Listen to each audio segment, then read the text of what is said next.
जनपद में हनुमंत कथा के दौरान धीरेन्द्र शास्त्री का दिव्य दरबार भी सजेगा। बांदा में पहली बार बागेश्वर धाम के पीठाधीश्वर धीरेन्द्र शास्त्री की हनुमान कथा होने जा रही है। कथा के दौरान उनका दिव्य दरबार भी सजेगा, जिसमें श्रद्धालुओं की जिज्ञासाओं एवं कष्टों का समाधान होगा। इस कथा में बुंदेलखंड के जालौन, हमीरपुर, महोबा, बांदा के अलावा सतना, रीवा, पन्ना और प्रयागराज, कानपुर, फतेहपुर जनपद के श्रद्धालु भी भाग लेंगे। कलश यात्रा 15 जनवरी को निकलेगी, जिसमें बड़ी संख्या में महिलाएं शामिल होंगी। कथा 16 से 20 जनवरी तक होगी। मवी बाईपास में स्थित कथा के मुख्य आयोजक भाजपा नेता व बुंदेलखंड यूथ फाउंडेशन के संस्थापक प्रवीण सिंह ने गुरुवार को कथा स्थल मवी बाईपास में पत्रकारों से बातचीत के दौरान कही। उन्होंने बताया कि कथा का मुख्य आयोजक बुंदेलखंड यूथ फाउंडेशन है, लेकिन यह आयोजन जन सहयोग से संपन्न होने वाला ऐतिहासिक धार्मिक कार्यक्रम है, जिसमें बांदा सहित आसपास के लगभग 10 जनपदों के श्रद्धालुओं को लाभ प्राप्त होगा। कथा के साथ साथ महाराज जी का दिव्य दरबार भी सजेगा, जिसमें श्रद्धालुओं की जिज्ञासाओं का समाधान होगा। जय श्री राम, जय बालाजी महाराज, जय बागेश्वर धाम। आज की प्रेस वार्ता में उपस्थित सभी पत्रकार मित्रों का, बड़े भाइयों का, छोटे भाइयों का मैं हृदय से स्वागत और अभिनंदन करता हूं।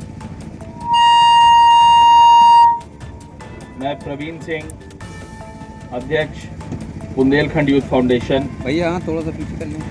हमारे साथ श्री दिलीप गुप्ता जी, संस्थापक सदस्य बुंदेलखंड यूथ फाउंडेशन, और हर्षित निगम, मीडिया प्रभारी बुंदेलखंड यूथ फाउंडेशन हैं। आज आप सभी को जैसे कि पूर्व विदित है, आगामी 16 से 20 जनवरी 2026 में ऋषि वामदेव की ये पुण्य धरती बांदा में, और आज हम लोग जहाँ बैठे हैं मवई बाईपास चौराहे में, यह कथा स्थल है, जहाँ पर एक भव्य एवं विशाल हनुमंत कथा का आयोजन एवं दिव्य दरबार का आयोजन होने जा रहा है। इस कथा का श्रवण का लाभ बांदा सहित आसपास के अन्य जनपदों को भी मिलने वाला है। बांदा से लेके चित्रकूट, प्रयागराज, यहाँ फतेहपुर, महोबा, हमीरपुर, जालौन, झांसी, कानपुर, सतना, रीवा, छतरपुर, सारे जगह से श्रोतागण आके पूजनी महाराज जी का के श्रीमुख से कथा सुनने वाले हैं। यह आयोजन, इस कथा का आयोजन सभी भक्तजनों के सहयोग से आयोजित हो रहा है, और हमारी बुंदेलखंड यूथ फाउंडेशन की टीम इसमें एक निमित्त मात्र है। आयोजन को सफल बनाने के लिए बुंदेलखंड यूथ फाउंडेशन के सभी कार्यकर्ता और एक विशाल सेवादारों की टीम का गठन किया गया है, और वह सभी इसी तैयारी में जुटे हुए हैं। हम सभी का परम सौभाग्य है कि कथा श्रवण के साथ साथ महाराज जी का दिव्य दरबार भी सजेगा, जिससे श्रद्धालुओं की जिज्ञासा और कष्टों का समाधान होगा। यह दिव्य दरबार 16 से 20 तारीख के किसी एक दिन सजेगा, जो स्वयं महाराज जी ही कथा के दौरान इसकी जानकारी देंगे। तैयारियों के संबंध में आपको यह बताना अति आवश्यक है कि जैसे मैंने पहले भी बताया, हजारों समर्पित युवा एवं भक्तगण इस आयोजन में सेवादार के रूप में अपनी भागीदारी निभा रहे हैं। सेवादारों के कार्यों को विभिन्न समितियों के माध्यम से विभाजित किया गया है। जैसे हमारी एक मुख्य समिति है, आयोजन समिति, जो कथा की मुख्य आयोजन समिति है। उसके बाद पंडाल एवं मंच समिति है, जलपान एवं भोग सेवा समिति है, पूजा व्यवस्था समिति है, कथा के 5 दिन आरती होगी, पूजा होगी, तो उसकी एक समिति है।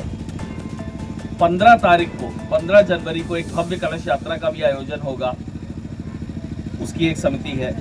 प्रचार प्रसार समिति है, स्वागत समिति है, यातायात वाहन एवं पार्किंग व्यवस्था की समिति है, आवास व्यवस्था की समिति है, पूजनीय महाराज जी की जो आवास व्यवस्था होगी उसकी समिति है, चिकित्सा एवं स्वास्थ्य समिति है, ताकि इस कथा में किसी भी प्रकार का किसी को कोई दिक्कत, पहले तो बालाजी सरकार से ये प्रार्थना है कि ना हो, लेकिन अगर मान लीजिए कुछ होता है तो यहाँ पर चिकित्सकगण उपलब्ध रहेंगे।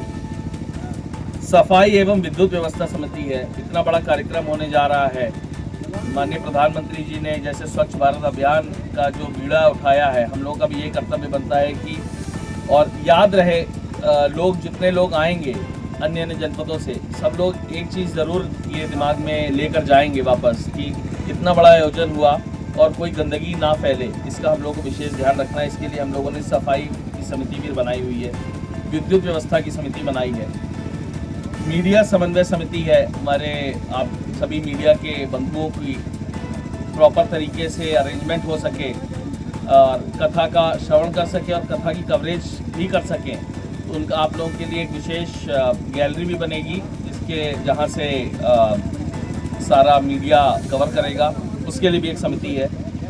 एक कंट्रोल रूम की भी व्यवस्था की जाएगी जिसके माध्यम से आने वाले भक्तों के लिए कथा स्थल में व्यापक इंतजाम हो सके। किसी को कोई जानकारी लेनी है, कोई बुजुर्ग व्यक्ति है उनको कुछ जानकारी लेनी है, कोई माता है, कोई बहन है, उनको जानकारी लेनी है, तो एक कंट्रोल रूम भी बनेगा। लगभग 150 से ऊपर सीसीटीवी कैमरा के माध्यम से पूरा कथा स्थल का कवरेज रहेगा, ताकि किसी भी प्रकार का कोई समस्या जो हो सकती है ऐसी होने ना पाए। आप सभी के माध्यम से समस्त क्षेत्रवासियों एवं सनातन प्रेमियों को इस आस्था एवं भक्तिमय आयोजन में पधारने का विनम्र आमंत्रण फिर से देता हूँ। ये हमारा एक प्रयास है जिसको सफल बनाने में आप सभी मीडिया के बंधुओं की अति महत्वपूर्ण भूमिका रहेगी। विभिन्न निर्धारित समितियों के प्रमुख सेवादारों का चयन हमारी मुख्य आयोजन समिति करेगी, आपस में चर्चा करके, जिसकी सूचना कथा के पूर्व हम आप सबको उपलब्ध करवाएंगे। अन्य सारी समितियों के टैग कार्ड होंगे, मीडिया का भी टैग कार्ड होगा जो हम लोग मीडिया को भी उपलब्ध कराएंगे और समितियों को भी उपलब्ध कराएंगे। कि आयोजन में आप लोग और क्षेत्रवासियों के सहयोग से इतना भव्य आयोजन हो जिससे पूरे समाज, क्षेत्र और प्रदेशवासियों का जीवन धन्य हो सके। आप सभी का बहुत बहुत धन्यवाद। जय श्री राम, जय बागेश्वर धाम।